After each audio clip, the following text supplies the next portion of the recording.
ভারতের সাম্প্রতিক সামরিক অভিযান অপারেশন সিন্দুরের পর কয়েকদিন পার হয়েছে। এই অভিযানে পাকিস্তানের ভিতরে এবং পাকিস্তান অধিকৃত কাশ্মীর অঞ্চলে একাধিক জঙ্গি ঘাঁটি ও সামরিক বিমান ঘাঁটিতে নির্ভুল মিসাইল হামলা চালায় ভারতীয় সেনাবাহিনী। ভারতীয় বাহিনীর দাবি, এই হামলায় পাকিস্তানের সামরিক ও জঙ্গি অবকাঠামোতে বিপুল ক্ষয়ক্ষতি হয়েছে। সরকারি সূত্রে জানা গেছে, ভারতের এই অভিযানে পাকিস্তানের বিমান বাহিনীর প্রায় 20% সম্পদ ধ্বংস হয়ে গেছে। এর মধ্যে রয়েছে যুদ্ধবিমান, radar system, command centre, runway এবং অন্যান্য সামরিক স্থাপনা।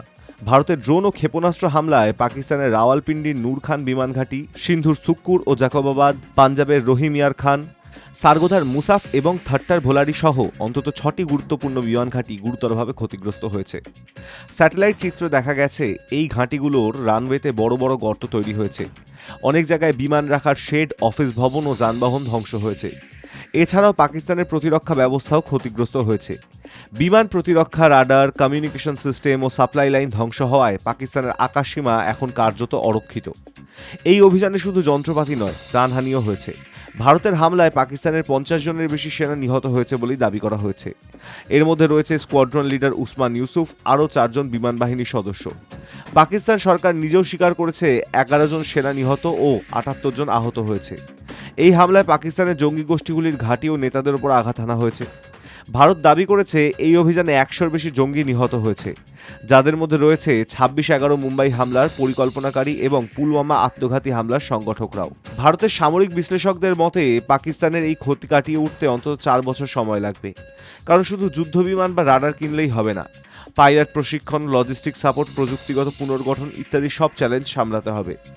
আন্তর্জাতিক নিষেধাজ্ঞার মধ্যে দিয়ে এগিয়ে চলা পাকিস্তানের জন্য সেটা আরও কঠিন হবে। আর পাকিস্তানের এমনিতেই হারির হাল। ভারতের প্রতিরক্ষা মন্ত্রণালয় জানিয়েছে, এটি একটি নতুন বার্তা। ভবিষ্যতে যদি পাকিস্তান থেকে কোনো জঙ্গি হামলা হয়, তাহলে ভারতও এমনই শক্তিশালী জবাব দেবে।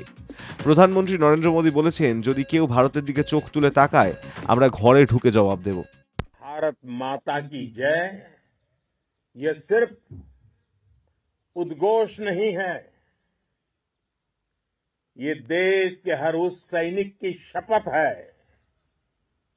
जो मां भारती की मान मर्यादा के लिए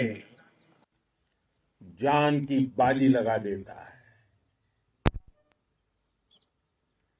ये देश के हर उस नागरिक की आवाज है जो देश के लिए जीना चाहता है। এই সামরিক সাফল্য ভারতের নতুন সন্ত্রাস বিরোধী নীতিকে আরও স্পষ্ট করে দিয়েছে। এখন প্রশ্ন হলো, পাকিস্তান এই ধাক্কা কত দ্রুত সামলাতে পারে। জঙ্গি গোষ্ঠীগুলোরও কোমর ভেঙে গেছে, তবে ঘুরে দাঁড়ানোর চেষ্টা তারাও করবে। পাকিস্তান এই বিষয়ে এখনও তাদের সাহায্য করে কিনা, সেদিকে নজর থাকবে ভারতের। Hi news network.